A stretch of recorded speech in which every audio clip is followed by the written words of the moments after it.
I'm warning you on this cyberspace. Don't follow Iyabo Ojo to go and commit any crime.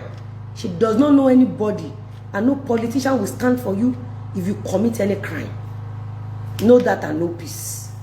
Lizzy Anjorin ti tẹ̀síwájú nínú ọ̀rọ̀ rẹ̀ o láti máa tú àṣírí Ìyábọ̀ Òjó. Arábìnrin yìí ó sọ pẹ̀lẹ́bẹ̀ ọ̀rọ̀ nínú fídíò tí ẹ̀ ń wò yìí ó sọ̀rọ̀ gidi gan nínú fídíò yìí nípa bí Ìyábọ̀ Òjó ṣe ń gbé ìgbésí ayé tí ó fi ń gbá ènìyàn láti wípé ó tún ṣe oríṣiríṣi nǹkan. Gbogbo rẹ̀ ni Lizzy Anjorin sọ nínú fídíò yìí. We dump you, nobody needs you. Ó ṣẹ̀wọ̀n náà gbogbo ìgbà tó wà nínú sẹ́ẹ̀lì l'Abuja. Kò sẹ́ni ó lè meet up bail. Ó lè meet up bail. You were there. Tó ń sunkún, tó ń gbọ́n ẹkún mu, tó ń pe Sam Larry ní daddy, tó ń pe Naira Marley ní bọ̀dá. Àbó pe Naira Marley ní bọ̀dá, orí ẹ̀ dàrú. Torí ó ti mọ̀ pé very dark man. Ó máa yọ ẹlẹ́sẹ̀ lẹ̀, ó sáré lọ bá parí ìjà, ó ti gbàgbé mi, ó dẹ̀ lè bẹ́ mi parí ìjà. Is evidence that I want. How much did you make from me when you are defaming me, you and Fola? I want to know the amount you made from me. Only this your pain. Baby, no more pain. We are about pain. Ẹjọ́ torí Ọlọ́run pain ke. Analysis la wá ṣe. Ṣé ìgbà tó dé ọ̀dọ̀ ọlọ́pàá tó débẹ̀ tó bẹ̀ sí ní pariwo ṣé ẹni kan má gbé Fọlá lọ sí court. Wọ́n gbé Fọlá lọ sí court now. Iyabo Ojo, you are nobody in the society. Everybody kan lù ẹni. Ìwọ alátẹnujẹ, ìwọ tó lọ́pọlọ, ìwọ tó gbọ́n.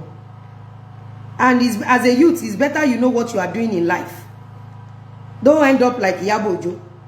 She become okay. See this one now. Okay, see. Daddy saying good morning. So this is Baba Obasanjo with Oba Shetan. This is us in one VIP flight like that. So I should be coming on like that. Lizzy, I don't know Baba Obasanjo. I've never met him before. I don't know Asiwaju Bola Ahmed Tinubu. I've never met him before. I don't know Mama Asiwaju. I've never met all these people. Iyaloja General. I don't know all of them. I have never met them before in my life. I don't know anybody. I've never seen any of these politicians. Baba Kiloruko Baba Itinje Daddy Wayi. Governor Raji Fashola, I don't know him. His wife, I don't know her. I don't know anybody in this country. I don't know anybody. Because you are committing crimes. You are defaming people, you are destroying people. Báwo nìyẹn ṣe jẹ́, báwo nìyẹn ṣe papọ̀ mọ́ kó lọ ya photo randomly. So tó bá ti bá mi ya photo nsìn, tó bá pàdé Lizzy, tó bá ti bá mi ya photo, tó bá wá lọ dáràn wá pè mí, má pa fóònù ni. Má pa fóònù ni. Ó dàbí jọ́ tí Bísí pè mí, bọ̀bọ́ kan lọ jalè, wọ́n wá mú, ẹ máa wo Bísí, ó ní bọ̀bọ́ kan lọ jalè, wọ́n wá mú. Mi dẹ̀ mọ̀ pé Bísí ń wà mí dẹ̀. Ó ní bọ̀bọ́ yẹn jalè, wọ́n wá mú, pé bọ̀bọ́ yẹn wá sọ pé òun mú òun. Ọlọ́pàá wá pè òun, Bísí ló sọ bẹ́ẹ̀ o. I have the evidence here. Ọlọ́pàá wá pè òun, òun wá bá sọ̀rọ̀, òun wá níbo ló ti mọ òun. Òun wá sọ pé òun wò òun lórí online. Òun fẹ́ send owó sí. Mo ló fẹ́ send owó sólè. Tọ́lọ́pàá mú. Òun wò bóyá mo lè ran òun lọ́wọ́ kí n bó ń gẹ́tì lọ́ọ̀yà mo lè mi kọ́. Mo pa fóònù ni. Iyabo Ojo is fake and a bitter soul. Mo yá pa fóònù mi. Èmi kẹ̀ mi gbọ́dọ̀ jẹ́ kán rí olè mọ́ mi abẹ́ni tó ń ba tèèyàn jẹ mí. Mi wà tó bá yẹ pé mo lọ fún olè yẹn ní lọ́ọ̀yà mi ní mọ̀ wípé Bísí ṣe ń padà bọ̀ wá lọ fún mi. That is how successful people, that is how they think. They are always ahead of what will happen. So no politician, no successful people, Iyabo Ojo, that will join you in this yori buruku that you are doing. If you like, mú ẹsẹ̀ kó gbé lọ north àti south kó bẹ́ni olóṣèlú sùn. Tó bá ti lọ dáràn, ọ̀ràn ẹni is not anybody. Baba Suwe was very close to them in Bodilon. In fact, Baba Suwe was the main comedian in Bodilon. Baba Suwe don't knock at their doors at Bodilon.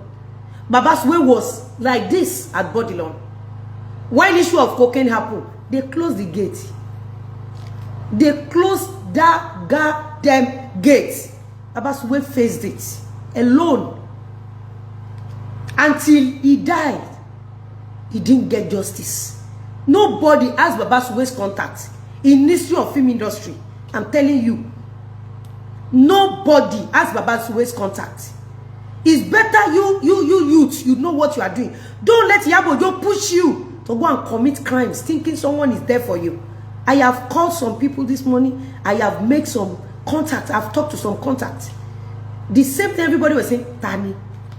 Maniru Iyabo Ojo, everybody is on here. Maniru Iyabo Ojo. Show that column for ba she ya photo keep she no, she is a man of the people.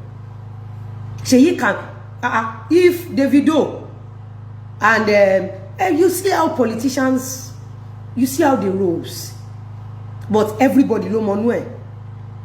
Let me play this one for you. Imagine, look at this video. Look at this video. Baba, wake up. Baba, wake up. Daddy saying good morning. Okay. Kí wá ní mi ò rí bàbá yìí rí láyé mi. Mi ò rí bàbá yìí rí ní ayé mi. Mo mọ anybody bẹ́ẹ̀ mi mọ anybody. Ìtorí ẹ̀ mi ò ṣe ń fìyàn tọrọ bára. O lè rí mi kí n jókòó kí n má bà tèèyàn jẹ́. I only go for people that comes for me. Anywhere you want to go to court, police station, anywhere, I will go for you if you come for me. If you don't come for me, I don't do it. Emma Bo. Emma wa wele ẹjọ́. Papa. O rò pé gbàgbé ẹ ni. Ìyábọ̀ rò pé gbàgbé ẹ. Tó bá gbàgbé wà tó wo yẹ kó máa fẹ́ rí pòdì mú. Gbogbo èèyàn ló mú ẹ.